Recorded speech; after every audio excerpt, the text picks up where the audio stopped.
আসসালামু আলাইকুম। আজকে আমরা ddl9000c এই মডেলের মেশিনটি আমরা কিভাবে 4 পিস সুতা কাটলে 1 পিস কাউন্টিং হবে আমরা আজকে দেখব। এবং যারা এখনও আমার চ্যানেলটি সাবস্ক্রাইব করেন নাই এখনই সাবস্ক্রাইব করে বেল আইকনটি বাজিয়ে দিন এবং লাইক দিয়ে কমেন্ট করে ভিডিওটি শেয়ার করে সবাইকে দেখার সুযোগ করে দিন। চলুন ভিডিওটি স্টার্ট।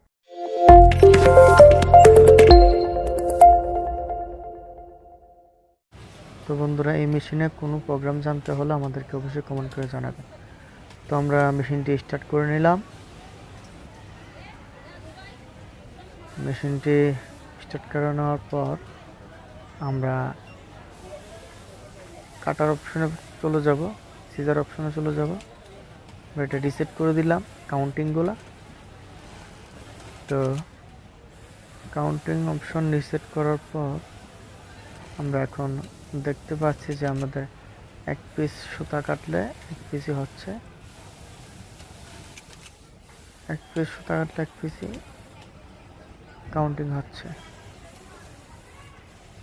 তো আমি তাদেরকে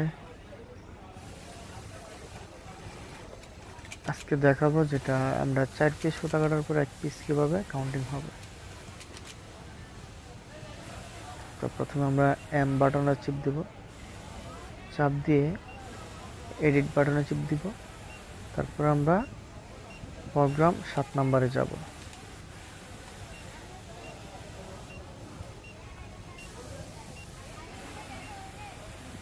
আমরা প্রোগ্রামটি খুঁজে নিচ্ছি, প্রোডাকশন সাপোর্ট। তো এখানে চিপ দিয়ে 183 নম্বর প্রোগ্রাম, এটা দেখানো যায়। আমরা 183 নম্বর প্রোগ্রামটা।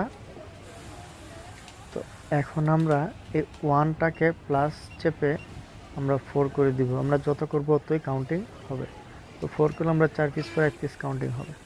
তো এখন আমাদের ইয়েস বাটনে চিপ দিয়ে চলে আসলাম।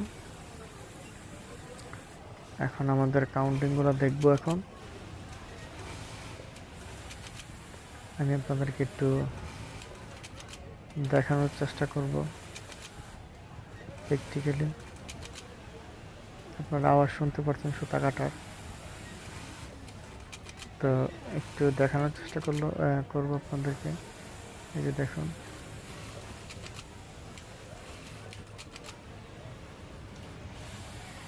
তিন আছে। তো এখন আমরা দেখি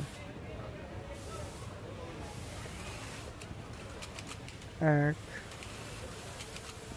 2 3 4 দেখেন, 4 বার হওয়ার পর আবার 1 আছে।